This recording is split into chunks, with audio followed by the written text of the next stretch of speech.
Welcome to the Growth Guide podcast. I'm your host, Clint Murphy. Every week, I talk to authors, subject matter experts, and millionaire mentors to share the lessons that will help you and me be better, achieve more, and become financially free.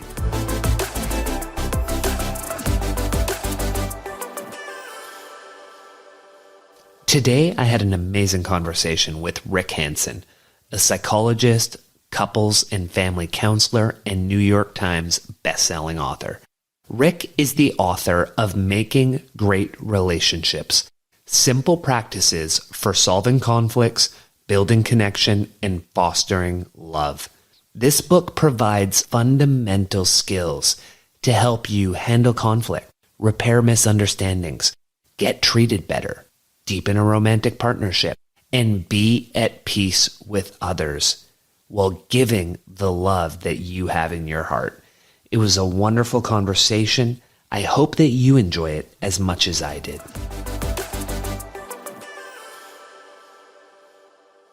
Rick, welcome to the Growth Guide podcast. We are here to talk about your book, Making Great Relationships. Before we do that, for our listeners who may not have met you yet, can you start with a brief bio and let them know a little bit about you? I'll try to keep it short, right? And I want to say first off that I love the title of your show, Growth Guide, because that's kind of a very fundamental thing to me, which is realizing that whatever has happened in the past, you cannot change. And even what it's like exactly in the present moment is set. It's what is the case. But you can always grow a little, heal a little, learn a little every day. You can grow. Growth mindset, and then I've gotten very interested in a growth toolkit so that you have the skills, drawing on recent brain science and also some contemplative wisdom, you have the skills to turbocharge your own growth process. So your learning curve and your growth curve, your healing curve, starts steeping. In the flow of daily life, you start growing more of the good inside. So I'm a total fan. What you're up to here. Super short bio. Let's see. So I grew up in a decent, loving home with a fair amount of criticism and anxious control. And I was a quiet, nerdy kid who skipped close to 2 grades. And I was very young going through school. And I felt shy and like an outcast, kind of like a loser. It wasn't horrible, no abuse, but it was, I was pretty unhappy. And then I started really around age 15 considering how could I help myself? And then that led me to college. I entered UCLA in 1969. The human potential movement was starting to move in full flood. I caught that wave through college and then for the next 10 years and finally realized I really better get a legitimate degree. Otherwise, I was going to be, I don't know what I'd be doing. So then I went to grad school. Along the way, I'd gotten into meditation. That seemed very cool. So I'm combining meditating and clinical psychology. And then around 20, 30 years ago, got more involved with brain science because it was starting to really come alive. And so then for the last 20 years or so, my work's been at the intersection, if you imagine that, 3 circles, clinical psychology, contemplative wisdom, and brain science. And right at the center of those 3 circles is sweet spot. It's very cool. And I've been kind of riding that wave ever since. My wife and I, today is our 41st wedding anniversary. We have 2 adult kids. I live in Northern California. I love rock climbing and taking a break from emails. 41st wedding anniversary, and you were very smart. You timed it. So for those who aren't, the date that we air this obviously won't be the date we have the conversation. Today is Valentine's Day. So that was perfectly timed so that you will never forget your anniversary. And 41 years, that's magical. The intersection of everything you talked about is absolutely why the name is what it is drawing on meditation, cognitive behavioral therapy, shadow work, psychoanalysis, and helping people be better, achieve more. And then I add in and become financially free because I've spent 20 plus years as an accountant. Prior to that, Rick, the goal going to college, I've never shared this on the show, but my first 2 years were psychology. And the goal was to do psychology and English. My wife said, I think you should change to something that will get you a job. And so I switched to accounting, and I've done it for 20 plus years. But as I near early retirement, or we'll call it a pivot, the idea is to go back to where I'd intended to when I was a young student, because that's the purpose. So reading your book, it aligns with the direction we're going, which I loved. And so the first area I'd like to tackle with you is just working our way through. It was perfect. There's 50 different ideas and ways you've given people to, or practices that you've offered. And so working our way through some of them and leaving the listener to purchase the book and work their way through the rest of them. The first one I wanted to look at with you is this idea of being loyal to ourselves, right? So many of us find it easy to be loyal to loved ones, to our pets, to our friends, but for some reason, not necessarily to ourselves. So what does being loyal to ourselves look like? Why are we so challenged to do it? And then how can we do it? Well, you're exactly right. So the book is 50 very specific how-tos with what you think and what you say each day to make your relationships better. So it's completely practical. Each chapter's roughly 3 pages long. It's very direct, gets right to it. And so that's the spirit of the book. You know, what do you need to know? What would really help? And it comes out of my experience of just watching couples. I've been a therapist for a really long time. I've been a business consultant. I've been a parent. I've made all the mistakes that the chapters in the book come out of as lessons learned. Okay. And so often we're in a situation where we either just sort of feel stuck in general. We don't know what to do. We don't know what to say. Or we're in a situation in which we say this, they say that. We say this, then they say that, and then we don't know what to do. And we feel stuck. So I was really focused on giving people skills and things they can actually do inside themselves, and or what they say or how they act with others. So that's the frame. And you're right. First one, get on your own side. Be for yourself. Make sure the pilot light's lit. Be loyal to you. Yeah. Because I've seen probably about half the people I've ever worked with, that pilot light was not lit. And so they were kind to others. They cared about others. They were loyal to others. They were muscular in their response to the suffering of others. They were compassionate to the suffering and difficulties of others, not to themselves. And so that's the first one. That's foundational, because if in the first chapter to the book, you're not already centered there, well, how can you make use of anything else?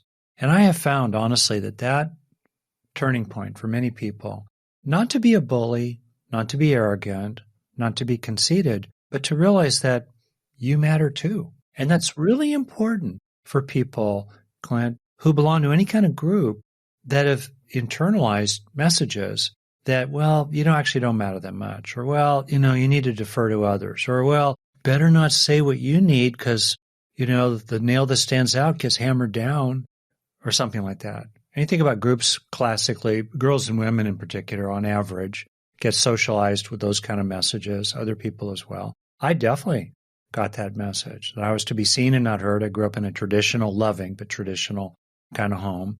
2 parents who grew up themselves in the Great Depression, wanted to control things. Shy kid, stay invisible. So for a lot of people, there's some reclaiming to do to get on your own side. And so when you think about the idea of, a lot of times we'll call it, especially in meditation, we'll call it the monkey mind.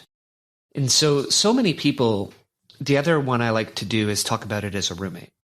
If the voice in our head was a roommate and talked to us the way it did, we'd probably kick that roommate out of the place as quickly as we could. Yet for some reason, we let it just continue to talk to us that way. And is that monkey mind, or that roommate, is that part of being loyal to us, is learning how to shift from the negative narrative that often it's using to a positive narrative and being positive with ourselves in our own mind? That's part of it. And I get into that in different other chapters, as you know, just in terms of things like, don't beat yourself up, and, use anger, don't let it use you. And many times we're angry at ourselves and we're not compassionate with ourselves, and, we get carried away. So that's definitely really true. And one of the things I find that's super helpful is to build up what I call in the book, in a sense, a caring committee inside yourself. Like Yeah, to stand up to the inner critic, the inner pusher, the inner attacker. And, you know, I go into a little bit the neurology actually of how to take in the good of experiences of others being supportive and encouraging and, you know, warm to you, toward you. So you build up more and more the feeling of inner allies or an underlying feeling of, all right, like one of my chapter titles of the 50 is relax, you're going to be criticized. Yeah, we're going to dive into that one. Yeah. Sooner or later, someone's going to say something. So what does it land on? Does it land on a kind of barren ground that's not very green for yourself and in which the winds of criticism and shaming are blowing at you? Or does that criticism land on, an authentic, healthy sense of worth and confidence along the lines of, I'm going to make mistakes. I get that. I want to do better. I can do better by encouraging myself rather than beating myself up. I mean, we can jump around. So let's stay on that criticism one because, a lot of these, I'm turning 45 this year, and a lot of these I've only gotten better at, I'd say, in the last decade. Well, most of them the last decade. Prior to that, a lot of monkey mind, a lot of learning. And something that's allowed me to become much better with criticism, I'd say, would be two ideas. One, someone suggested recently, it might have been on the show, the concept of what if they're right? And just exploring that. Being kind to ourselves, but exploring what if they're right? Would I change? How would I change if they're right? And the second one, maybe it's a little less soft, is examining what they say. If they're right, okay, do I want to change or not? And if they're wrong, learning to just let it go like water on the duck's back and no need to argue. They've given you the criticism. In your mind, it may not be accurate and you just move on. But for someone who had the life experience to get to that stage, how do they develop that ability and how do those two resonate with the way you look at being able to handle criticism in a safe, respectful way? This is deep because very often the issue in a relationship is that the people in it could be at work, could be your teenager that you're raising, could be your partner, could be your friend, a neighbor, in-law, relative, is that there's some disagreement, there's some difference. When everybody is completely aligned and they're total fans of each other, hey, that's great. You don't need my book. But if you have any relationships that are not like that, it might be helpful to you. And so one of the key things I have found extremely helpful for me, particularly since from my history of growing up, I tend to get kind of prickly and defensive when input comes my way. It has really helped me to try to slow it down and slow down the activation of kind of the more primitive parts of the brain, slow it down, and then try to zero in on what's useful and accurate in whatever the other person is saying, even if it's in a real bag of garbage that they're throwing my way. What can I support? What can I join with? What are the deeper wants that are underneath what they're saying that I can really align with? For example, I'm dealing with a situation at work where someone important in a team I'm part of is actually dropping the ball. How do you talk with someone who's actually dropping the ball? And it's important for them to stop dropping the ball. And they don't like it because I'm the boss in some way, I'm the leader in effect. And they don't like it. People tend to not like it. Hey, see the ball, it dropped. Oh. And then they all get, understandably, they react. And it's helpful for me to try to remember underneath all that, what do they really want? Well, they want to feel respected. They don't want to feel shame. They want to feel seen. They want to feel like they can have another chance. There's kind of a forgiveness there. And so I try to keep that in mind. And then to finish, to really zero in on what I can take maximum reasonable responsibility for and implement going forward.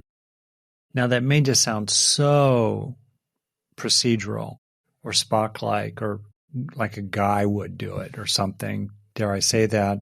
Obviously, saying that kind of joking, but and no, actually, other people are hurting. They have needs. They have wants. One of the chapters titled, Give Them What They Want. Another one is Admit Fault and Move On. Another is, take care of your side of the street. These are all things that are in our power to do. that totally increase the odds of good treatment by others, make us feel better, remove distracting side issues that they can start shooting the messenger about to avoid dealing with the message, right? And are kind and compassionate as well. So for me, these are really good guides for dealing with, grievances, criticisms, complaints, and so forth, coming at us. And when you talked about the idea there that you're giving criticism in the way someone's responding to it or the way we're responding to it, often we're not even responding necessarily to the criticism, but we're responding to the conditioning we have from childhood that teaches us to respond to that criticism in a way because of how we would have dealt with it when we were younger, which is why one of the quotes we use the most on the podcast is, until we make the unconscious conscious, you will forever be led by it, and call it fate by Carl Jung. And I usually butcher it slightly. But what that ties to me is you talked about this idea of when it comes to accepting ourselves, and how do we get an understanding of that childhood programming so that we can accept ourselves? What does that look like for the listener to say, well, wait a second, so much of who I am today is from when I was 6 to 11, and I don't remember it. And maybe it served me back then, but it probably doesn't serve me now. So how do we uncover that, bring it to the light, and then program ourselves the way we want to be programmed? Right. Well, that's a great question. So you're talking about knowing ourselves and accepting ourselves. Yeah. Yeah. And so part of that certainly is self-awareness, classic therapy 101, classic Socrates, know thyself or something, mindfulness. You just become more and more aware of yourself. You make more room for who you are. There's a lot about that that's very fundamental. And part of that, I think, again, it's one of the chapter titles, know that you're a good person. You don't have to be a saint and you don't have to be perfect all the time to be a fundamentally good person, to know that you're a good person. And, you're going to make mistakes, but you could still be a good person. And so in the context here of all this, accepting yourself doesn't mean that you like every part of yourself or you agree with every part of yourself. Think of the psyche, who you are, it's like a mansion with many rooms. For many, many people, me included, many of those rooms were locked up or even painted over as if there was no door there at all. And unfortunately, the way the brain is and the mind is that stuff doesn't go away. It smells. It gets rancid. Swamp gas starts to bubble out. It leaks, right? And it triggers us. We overreact in certain situations. And so it's really important to become aware of the different rooms in the mansion of the mind while understanding as well what's in some of them needs to be regulated. I've learned over time that partly because, I was criticized a lot as a kid, I can get overly prickly about criticism. And so I've tried to work with that. You start to recognize that in that room is this kind of snarling dog, like, hey, Fido, pet the dog. You don't hurt the dog, but, regulate the dog, if you will, that particular dog. I like dogs a lot. Let's be clear about it. Anyway, so in that context, then, it's really powerful for people to consider different parts of themselves and just go, I accept that you're part of me. Imagine like a table, like a round table, King Arthur and the Knights, whatever, the table. And around this table are 10 or 20 parts. Richard Schwartz and before him, many others have pointed out, including the Buddha 2,500 years ago, the sort of compounded structure of the mind. In other words, it's made up of many parts that are connected and changing. Parts. And Dr. Schwartz's, I think, recent book is titled No Bad Parts. It's like that. They might need to be regulated. Maybe some of them have grabbed the microphone way too much. And you need to take the microphone back as the kind of core of the personality. But there are no bad parts. Imagine looking at each one of those parts of you and saying, I see you. I see you, irritable part. I accept you. I see you, the part that gets fed up after a while. You have a long fuse, but when you get to the end, you've just kind of had it. I see you. I accept you. I see you. Crazy, goofy little kid who wants to have fun and that makes a lot of messes in the process. I see you. I accept you. And, on and on it goes. Like, that's extremely powerful. And then it helps us be more accepting of what's in other people. Oh, that's powerful. And so not only accepting of them, accepting of ourselves. And so if we rewind back early in the conversation, when you were saying what you enjoyed about the title, you talked a little bit about mindfulness and the past and the present moment. And it made me want to jump right to the second practice, which was the idea of let be, let go, and let in, which for me has been pretty life-changing. One of the reasons I'd say, or a lot of the reason I've done a lot of work over the last 10 years in all of these areas is to increase that gap between stimulus and response, and to be able to choose emotion, choose reactions, which is still an absolute work in progress and will be a work in progress for my whole life. But it reminds me, you had a statement where you said just about everything I've learned about practicing with the mind fits into 3 categories: being with what you're experiencing, reducing what's harmful and painful, and increasing what's helpful and enjoyable. Can you take the listeners through that? Oh, thank you for appreciating that, honestly, because it's very fundamental. Let's think of a real-time situation. Here you are, and something's happened with a person, and you can tell it's bothered you, right? So the first and most fundamental step is to be with your experience. Be with it. Let be. You be with it. You hopefully bring to bear skills like mindfulness, compassion for yourself, the capacity to tolerate intense experiences, but you're not invaded by them. You're feeling them, but you're not hijacked by them. You're simply being with it. So you might feel the body sensations of being angry, feeling hurt underneath it, feeling frustrated. You might be aware of speeding up, accelerating. There's so many things you want to say. You think you're right. The inner, I don't know what to call it, the chiron that goes under the news thing, or says, well, I am right and you're wrong. Righteous. But you try to get some air, try to get some space around it. You be with it. That alone is the foundational practice. And sometimes it's all you can do. All you can do is just be with it. You can't change anything. Maybe you're just completely shocked. You're flooded. You just be with what's there. But it's not the only practice. And it's been, in my view, way overrated or isolated as the only thing to do in certain kind of schools of mindfulness and non-dual approaches and things like that. It's all about just be with it. Well, maybe if you're monastic and you can just be with stuff in a meditative way, 10 hours a day, in the rock tumbler, if you will, of 30 years of monastic practice, that might polish a lot of grit. Okay. But what about the rest of us that are in the trenches? And, we need to respond right there. What that person said or did at work or across the dinner table, or your kid looks at you with a look of total contempt. And what are you going to do, right? That's why we also have to work with the mind, not just be with it. And working with has 2 aspects. One is that we reduce the negative, and the other is we grow the positive. So thus, let be, let go, let in. Or to think of the metaphor of a garden that you're familiar with, having read that chapter, we can witness the garden, we can pull weeds, and we can plant flowers. All are really important, and they all support each other.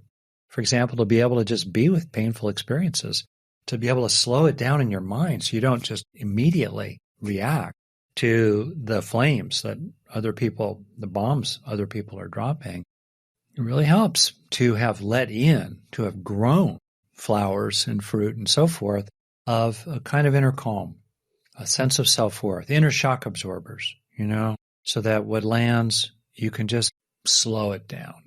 They all work together. And I think some people tend to be more oriented around being with the mind. Some people more working with the mind. I was more working with the mind, fix it kind of person. Then I had to, because I didn't want to feel my feelings because they hurt. And I had to realize over time, got to open up, got to let them flow, got to be with them, And So that's how it all works together. And for me, it's a fantastic roadmap. It gives you a kind of progression. Like there you are, you're bothered by something, you be with it. Then you move into releasing, you let the tension flow out of your body, you kind of let it drain out of you. You check beliefs you have, you disengage from them, and then you let in a wise perspective, a wise perspective. What really resonates, that really resonates for me. I got in a little bit of trouble in my practicum for my mindfulness teacher certification in that in one of the videos I sent in, I guess in the Q&A, I integrated that type of approach. Instead of just letting it be, I added in some elements of stoicism or CBT to say, well, hey, you're having these thoughts, observe them. And if they're wrong, don't let them in. And the response was, well, no. In this practice, we just teach people to be with them. And I thought, well, why would we let them be with wrong thoughts? That just seems really odd, Rick. Like I would think I would want to teach them how to challenge those and not let them in. But so I hear you and I love it. And stoicism for people is a great spot. Nowadays, a lot more people will reference CBT, but stoicism being the forefather of CBT. And so one of the things you talked about in there was dealing with the anger side of things, which tends to be one of the harder emotions for people to handle. And a lot of us think anger is always bad. And you point out some other authors I've enjoyed that it's not necessarily bad. It can be information. It's potentially how we deal with the anger. And I love how you said anger has a honey tip and a poisoned barb. And you talk about priming and trigger stages. And then what jumps out at me is, well, how do we slow it down? And this idea you have of taking the wheel of the bus so anger isn't driving us. What does that look like for the listener? Oh, that's really good. I want to say first that I teach pure mindfulness sometimes, and I think there's a place as like a skill. So if you're learning a skill of strictly just being able to tolerate or stay present with, just stay present with whatever you're feeling, which is very profound, then it's appropriate, I think, to teach only that skill and, leave it there. Well integrated, approach to anything, whether it's a therapy or, in general, I just think, why not play with all the toys? Why not use all the tools? And if simply being with what's there in a so-called choiceless awareness kind of frame is working for you, great.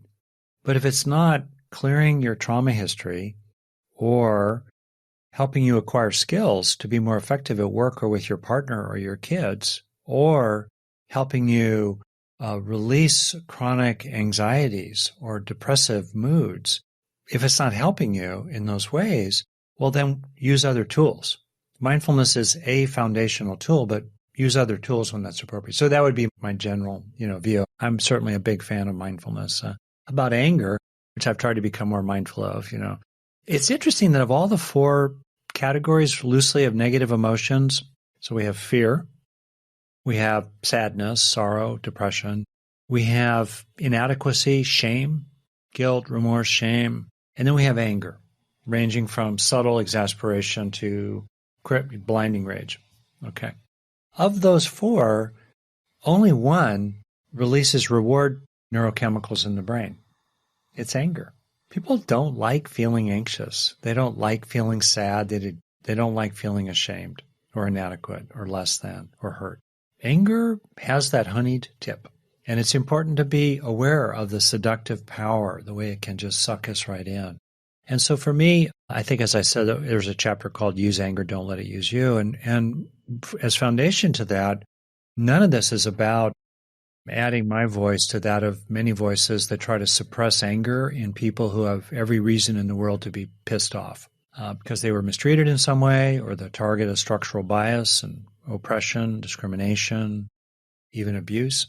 And no, I'm just trying to say, let's observe what happens when we come at people with anger. It usually doesn't produce a good result.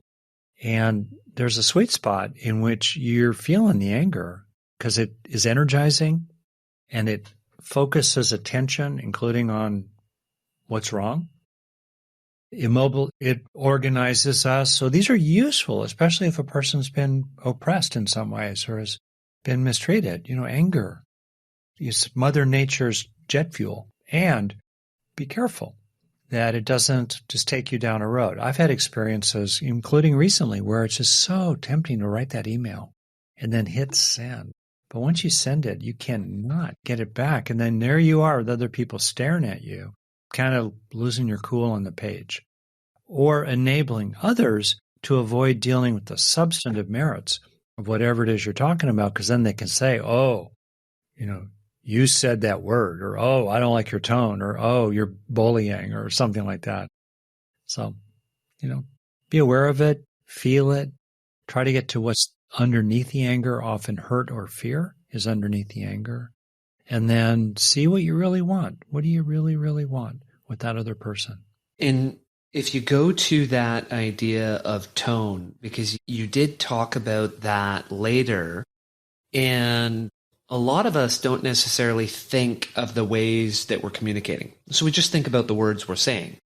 And what you point out is, well, there's 3 elements to our communication. We have our explicit content. So what did we actually say to the person? But then we have our tone, which is made up of the emotional subtext and the implicit statements about the nature and relationships.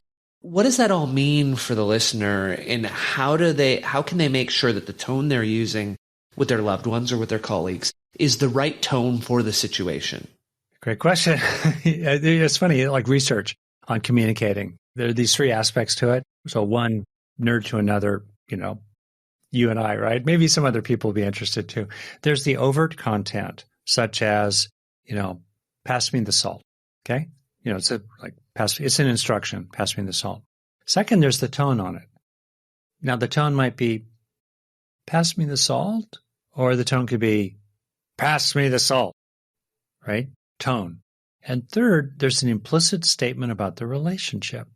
The way I put the language was in the form of a command, not a request. So already there's an implicit statement that I get to tell you what to do.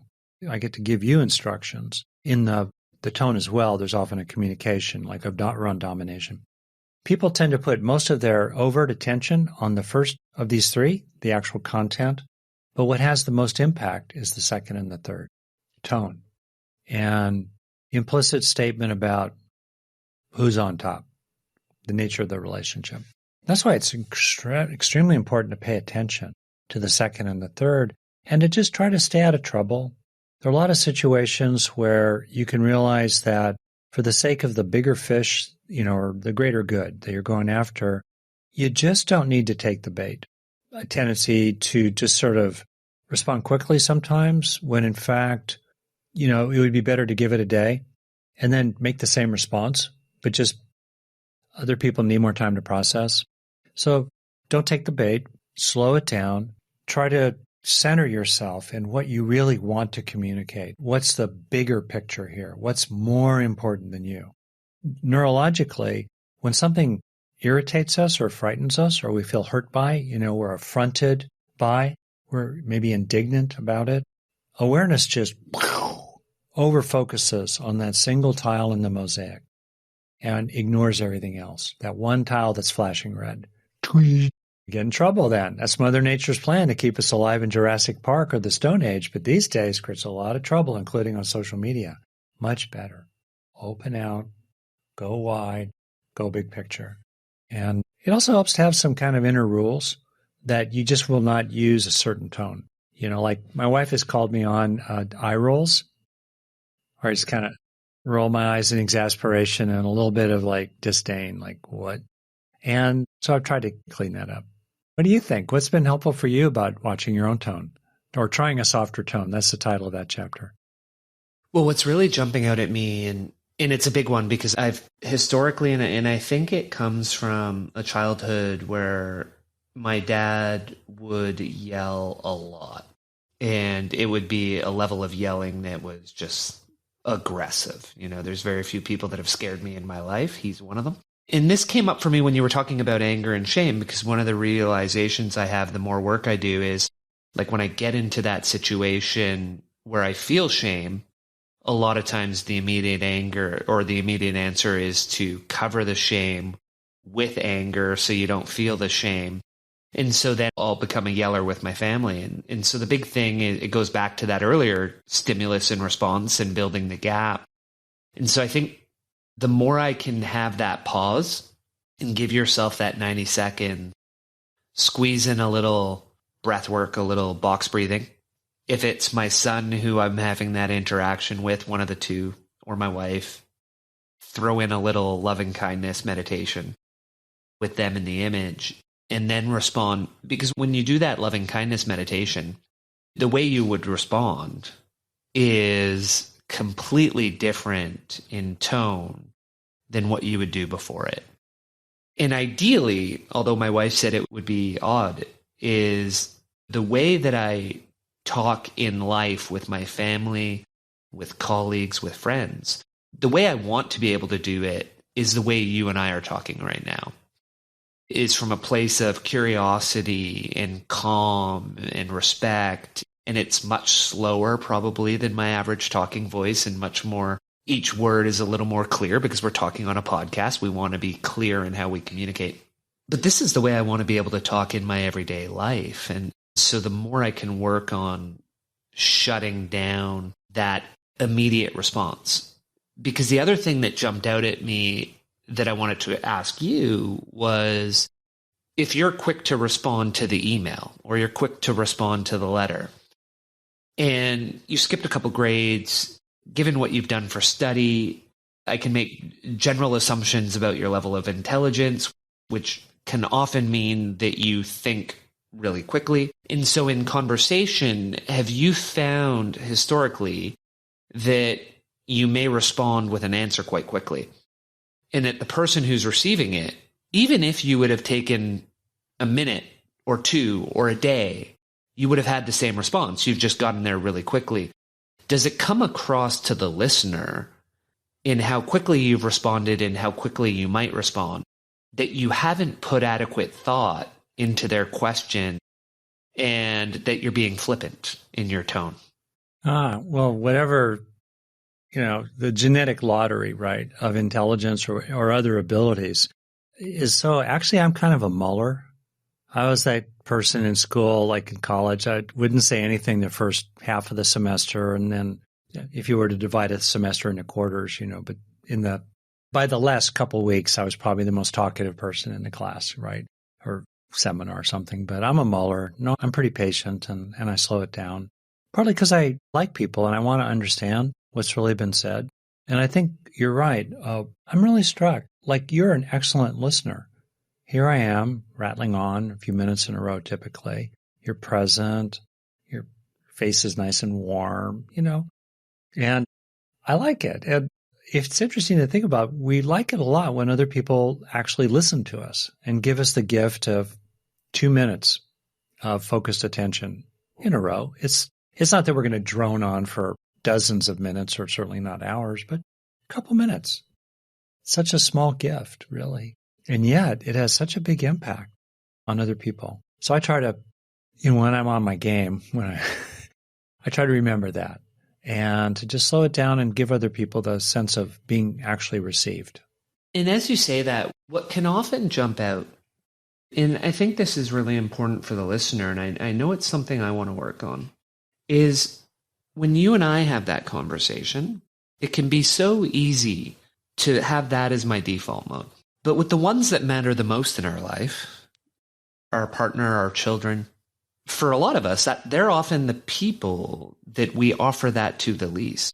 And so what are some good ways, and do you see that in your therapy and in your work? And then when you talk to your clients where you do see that, what are some good ways that you offer them to say, hey, look, why don't you treat your partner the same way you do your colleague at work, or the same way you do a dear friend?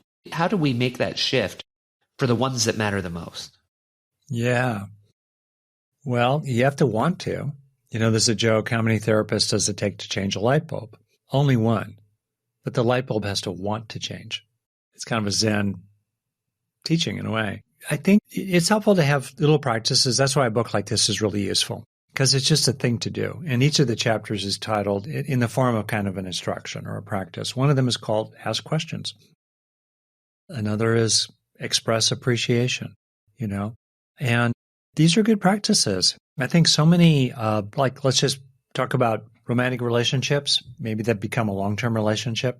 And the book's about all kinds of relationships, right? But let's say a long-term romantic relationship. People start out, they can just stare into each other's eyes. They're so interested. It's all wonderful. But after a while, maybe the spark kind of starts to fizzle. A lot of water under the bridge. Now where are you? And what I observe just routinely is that in those long-term relationships, two things do tend to go out the window that are actually really important for the well-being of each person, and they're really important ways to keep re-knitting the fabric of a relationship, which is endlessly fraying. Entropy is real. Rust never sleeps. The fabric of a marriage or a relationship is fraying. We need to keep re-knitting it. Well, there are two great ways to re-knit it. One is to ask each other questions and really listening. Offer to each other, significant minutes of deep listening every day. 12, 20, for many, many long-term relationships, for A to really listen to B for 10 minutes in a row or for 20 minutes over a conversation about something would be kind of a big deal. It would stand out. And yet it's just 10 or 20 minutes, but it would really make a big difference to the person. The other one is on a good foundation of healthiness and teamwork and safety and friendship, maintaining some kind of, in a romantic relationship, some kind of romantic connection over the long haul, even as you age into your, 50s, 60s, 70s and beyond. Really important.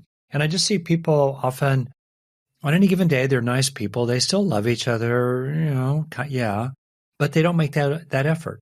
They don't build it into their day or their week to make those kind of efforts. And they're missing opportunities to keep re-knitting the fabric of their relationship together. And so what jumps out at me there is you've been with your wife for 41 years. I've been with mine for 27. And you often think, well, gosh, I'm out of questions to ask you. I've spent a fair bit of time with you. For our listeners who are in that situation, or even our listeners who are newer in the relationship, what are 3 or 4 questions that we can keep in our stockpile that really evoke the deep thinking in our partner, that give us that opportunity to offer them that gift of space and gift of listening? That's beautiful. Well, one question is along the lines of, how was that for you? People have different ways of asking. So often a person will be telling a story like their day, or just kind of reporting on their day, or they'll just be describing an event or saying something they're thinking about, maybe worrying about, and just some version of, oh, what's that like for you? How is that for you? How are you feeling about it? And, if the other person then comes back, as many people do, with a kind of superficial or intellectualized or distancing kind of answer, then you can decide whether you want to follow up. Often other people appreciate a follow-up where you kind of go, yeah, I hear you. I'm just kind of wondering. And then maybe an empathic probe. That would be my second suggestion. My first is just open-ended, oh, how was that for you? Or how is that for you? A second one would be an empathic probe that's based on kind of a sense of what that person is talking about, right? The sense of, you might say something like, well, I hear you. I can't quite tell. Did you feel annoyed about that, or like you didn't care, or, were you sad, or anyway? Another question is something like, if it's appropriate, what is, when they're describing how they feel about something, just sort of, what does this remind you of? You asked the question about childhood, this situation you're dealing with. Like I said, I'm dealing with a situation right now involving dropped balls. What does that remind you of? And, it reminds me of multiple situations where, reaching through many time events as an adult and into my childhood, in which I was obstructed in accomplishing something important of various kinds. So I have to be careful about the ways that history is involved and turbocharges my reactivity here and now, for example? So that would be another question. And not that you're playing therapist, but, if you have the room in your relationship to just talk about what else is cooking in the deeper layers of your mind that's at work. And here's the last one. What do you want here? Oh, yeah, because we often, especially as guys, we often jump to, well, let me solve your problem. But what do you want? Do you want me to just listen or do you want some feedback? Yeah, what do you want here? I always forget that one. Yeah, what do you want from me? Or even what did you wish had happened in that situation? You came back from the doctor's office. They gave you some kind of worrisome news. Deep down inside, you kind of felt, like, what did you wish? But they were kind of cold about it, and matter of fact, and they brushed your questions off. Well, what did you wish had happened, for example? Or interpersonally, oh, okay, I get it. Something bugged you about how I've been talking with you, or bugged you about housework, kids, whatever. What would it look like if you got what you wanted here? And not with tone, not like, what do you want? No, not like that. Or, well, what would it look like if you got what you wanted? No, just sincere. I mean, sincerity is way underrated. Even if, acting in good faith, I make mistakes, but are you sincere? Are you acting in good faith? And if you are, people usually get it. Yeah. And the more we can read examples of these practices, and we're never going to be perfect at them, but the more we can come back and say, I'm going to practice this, the better we'll get by day. Here's a great one. Can you tell me more about that? Yeah. In the coaching habit, that's my favorite question is, can you tell me more? Or he'll use an example of, and what else? And what else? And you don't let it go until the person has no what else left. I find that just beautiful. Yeah. And so pivot in a bit of a different direction. We'll go back early in the book, and you talk about the idea that we all need to feel wanted, recognized, and nurtured. Social supplies these, like, feed the emotional heart just as good food nourishes the body. What does that look like, and how can we do that in our lives? For example, can we do loving kindness for ourselves to feel that for ourselves? Or is this one where we're looking outside of ourselves to help supply it, which becomes a bit of a problem if we're always looking outward instead of internally? Thanks for listening. If you enjoy what you're hearing so far and want me to be able to get your favorite guests on this show, please do me a quick favor. Subscribe to the show and leave me a rating. The 30 seconds of your time will mean a ton to me.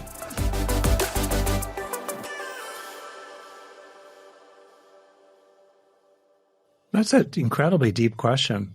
I mean, people might kind of hear it like, oh, but actually it's incredibly deep because it gets at some of the deep spiritual teachings around cravings and the endless search for what seems endlessly outside ourselves and yet was already here, deep inside, all along, right? It's a very deep question. Neurologically, one of the things that I've really focused on, as you know, is this whole sense of taking in the good, rather than letting it wash through your brain like water through a sieve, while the negative is caught, because we have a negativity bias that's like Velcro for bad experiences, but Teflon for good ones. So how can we actually help things land in us again and again and again that help us slow down and act well?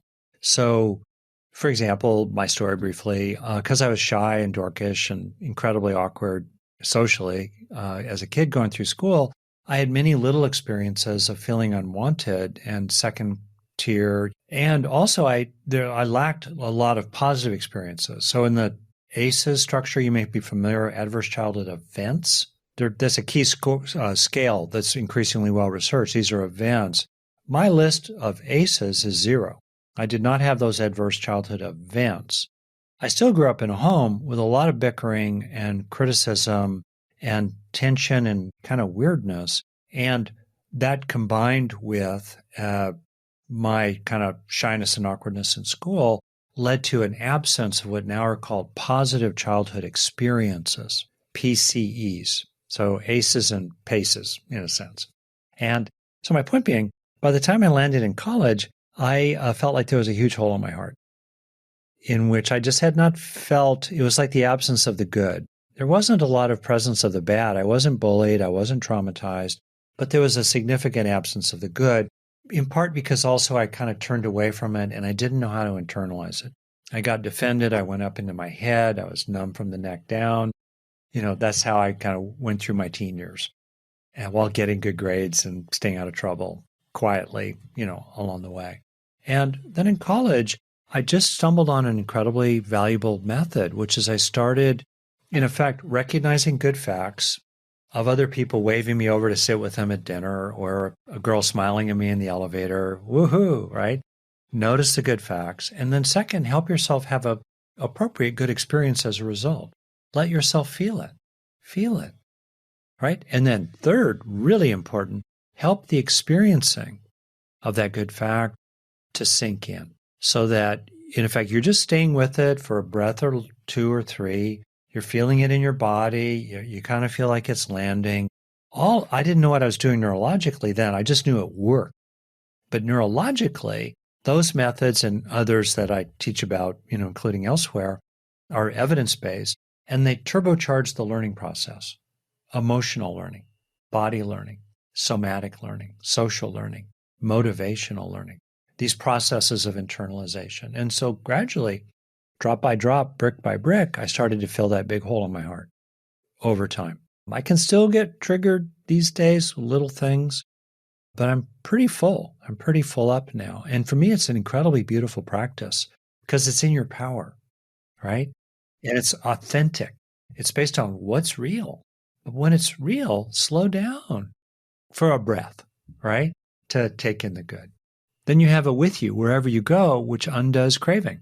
The engine of craving, including in the Buddhist tradition, is based on a sense of something missing or something wrong. It's a lack, and it's deficit-based. So when you feel already full and already balanced inside, there's no basis for craving. You feel already peaceful, content, and rested in love. Not in some white light way. You're still working, you're still dealing around the edges. You're kind of annoyed by this guy who just cut you off, on the freeway, or somebody who dissed you, or you got a 1-star review about your book on Amazon because Amazon sent it out with a torn cover. Wait, that's not my fault. But you know what I mean? That stuff can arise, but in your core, and even you can return to quickly, even if you get disturbed in your core, you can come back quickly to that because you've built it up thousands of times, a breath at a time, increasingly hardwired into the fabric, the living tissue of your own nervous system. And how might either a meditation on gratefulness or the act of journaling 3 things that I'm grateful for today, and recognizing those as moments where we received the positive as something we're grateful. Is that a way that we can really nourish that and build that sense of fullness? Yeah. Part of it is like I said, these 3 things, in effect, recognize the good facts. Like a lot of us, we don't even notice it. When another person is kind or we got something done, we hardly notice it. We're on autopilot. We're thinking about other stuff. We're ruminating about this and that. Our mind is caught up in, thinking about the last episode of White Lotus or something. Just rolling down the highway. Notice the good facts, the ordinary jewels strewn on the sidewalk of everyday life, the flowers that are still blooming, the children that are still laughing. I have another little 3-part mantra, deal with the bad, turn to the good, take in the good, right? Deal with the bad for real. But the best way to grow up the strengths inside that will help you deal with the bad successfully is to turn to the good that's also true. Like you said, you're quoting that coach. What else? What else is true? Not to minimize or to rose-colored glasses as no spiritual bypass. What else is true? What's the good that's also true? And then take in the good. Yeah. And when you do it, you feel the benefits of it quickly. It's a great method for children. What you also will often do is you'll run into blocks that'll surprise the heck out of you. You'll suddenly be like, whoa, I'm afraid if I slow down and feel good, I'll lower my guard. And then I'll get whacked. Well, it's helpful to realize you can slow down and take in the good while remaining vigilant and centered in calm strength. Or people fear, oh, if I take in the good, I'll become complacent and lazy. I'll lose my edge. Stay thirsty, my friends, like the Dos Equis guy, the most interesting. Well, that's exactly where I was going to go, because for a lot of people who look at high performance, you'll often hear that some of the traits that people will share is, one, somewhat of an irrational belief in what you can achieve. And then the flip side of that, and I've always found it odd because I have these two things. So very high self-confidence in what I can do, super low self-regard for anything I have done, like a 0. And so something that's very hard to receive is any compliments, which is the essence of someone going out of their way to offer kindness, is to say, hey, I appreciate this about you. And for me, like, inability to almost receive that. It's great mindfulness. So you're being with it. And this is a good illustration about the place for letting go and letting in. You know, I won't therapize you on the air, although that would be a lot of fun. I know you'd be a good sport, right? Yeah. But it's great. You're observing it. And then a question is, well, why not? A question is, if there was a clone of Clint, we'll call that person, you know, Sam or Susie over there, who is doing the kind of stuff that Clint does in terms of solving problems, accomplishing things, being a good guy in different ways. And you saw Sam over there doing that. And then you saw another person compliment Sam for doing that. If you liked Sam, wouldn't you want him to take it in? And if it would be therefore good for Sam, well, why not give it to yourself? Why would it not be okay for you to take it in? And this inquiry is a really useful inquiry because it surfaces beliefs like, oh, I'll lose my edge, or, oh, in my family we brushed off compliments, or, oh, people will think I'm all vain, or, oh, it's kind of vulnerable, sort of intimate with another person to kind of slow down and receive what they have to offer. Oh, so you might discover some of that, but I call it the friend test. If it would be appropriate for a friend or good for a friend that you wished well toward, well, wow, that's the test. It passes the test. It would be good for you to let yourself receive that as well. Yeah, I think for me, and it can also be that you never received it from the one person that you wanted it from. And so when it comes from anyone else, it doesn't matter. It's that one person in your life who you wanted it from, and you never got it. And I kind of got it a couple of days ago, and it felt really awkward at first. But then it felt, I could sense that effort from the person, and it felt good. It felt good. And I could receive that because it's like, oh, well, I've been waiting 45 years for that. That felt good. Oh. Yeah, it was beautiful. Yeah, that's touching and sweet. And I know we're finishing, so I'll just maybe finish on this. It's really normal, like the two parts of it. One is obviously that longing. Poof, I don't know. May I ask, Clint, are you a parent? I have 2 boys, 14 and 11. Do you know The Runaway Bunny, little book? You mean, okay, it's a really touching book. It's probably aimed at about a 3-year-old, but The Runaway Bunny. And basically, the bunny is running away from the mommy bunny in this various forms. And the mommy bunny basically says over and over and over again, I will turn into a this to come find you. I will turn into a that to come find you. And it's about the deep longing in all of us to be found. Yep. Yeah, it's true. And particularly from key people, but to be found in general. And part of it is to find ourselves. Maybe that brings us full circle to being loyal to yourself. Can you find yourself? Can you come home to yourself? Can you recognize the good in yourself, much as you long for key people to recognize in you? Right? That's one part. Another part is to realize that, yeah, it would have been great, or it would still be great today if those key people would give you the whole pie, or to have a kind of relationship like soulmate love where you get the whole pie. And what people do routinely is they don't accept any slice of the pie because it's not the whole pie. Yeah, interesting. Okay. It's understandable, but we need pie.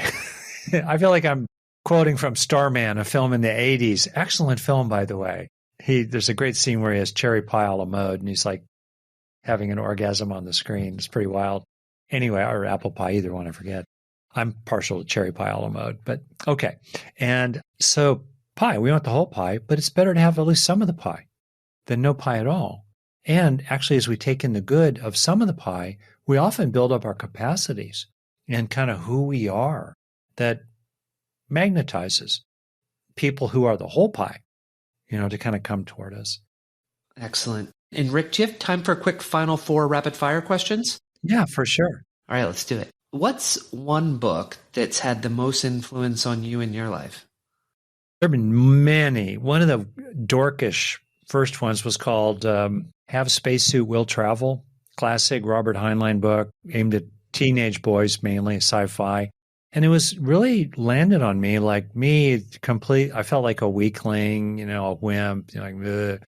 And I realized, I could use my, kind of nerdishness to just figure stuff out, problem solve. There was a vision of the possible in that. I think that book had a big impact on me. Dune, also sci-fi book about learning. Yeah, learning. Paul Medib, he's a learner. He has a growth mindset, on steroids. That book made a lot of difference for me. And then maybe bringing in more current, many psychospiritual books. A book that I've read recently that I heartily recommend to everybody is One Blade of Grass by Henry Schuckman, Shukman. It's a kind of a memoir of Zen practice in which describes with beautiful writing, he's an extraordinary writer, realizations he had and how he made sense of them and in ways that you can really get a lot out of.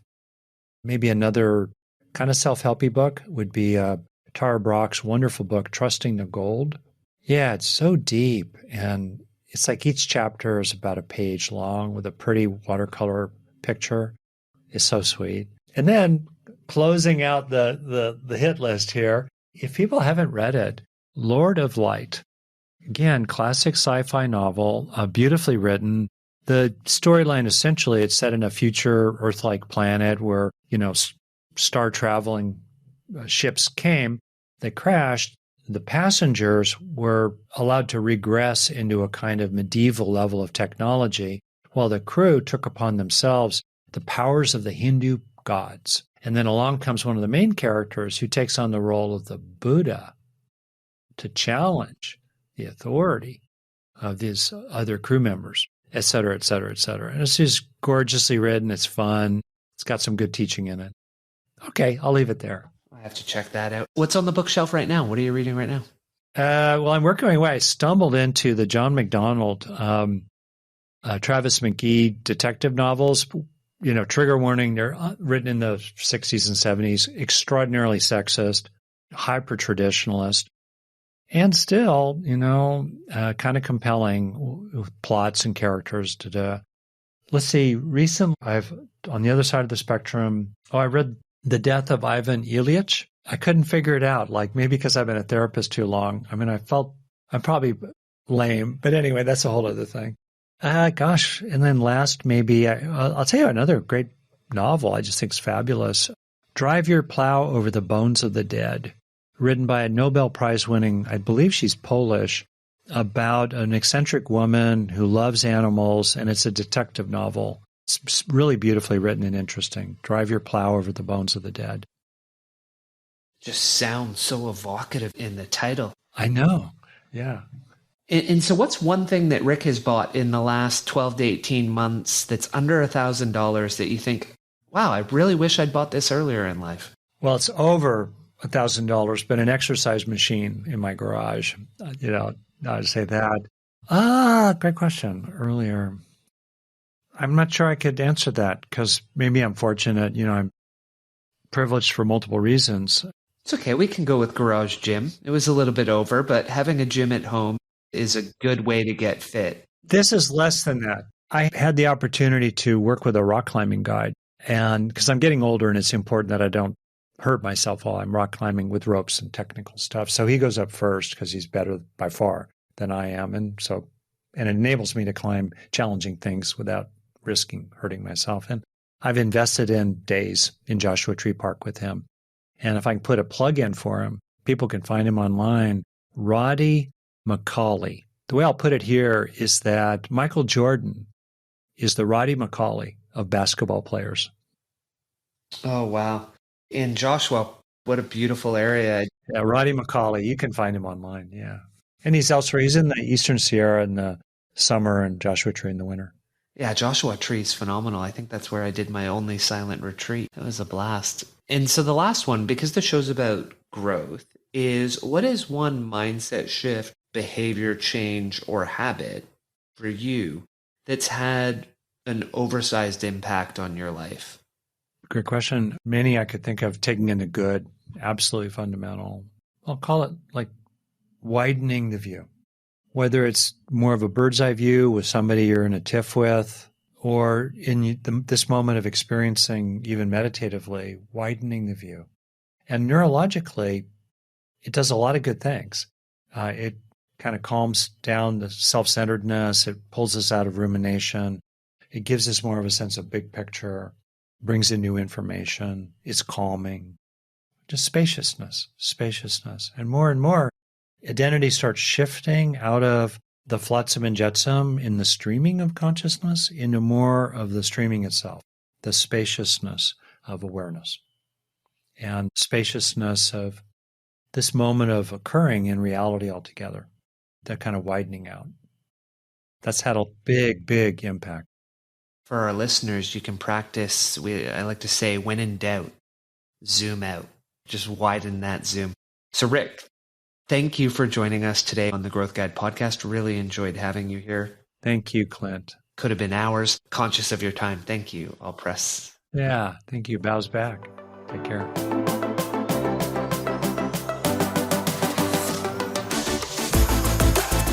If you like the podcast, you'll love our new newsletter, The Growth Guide.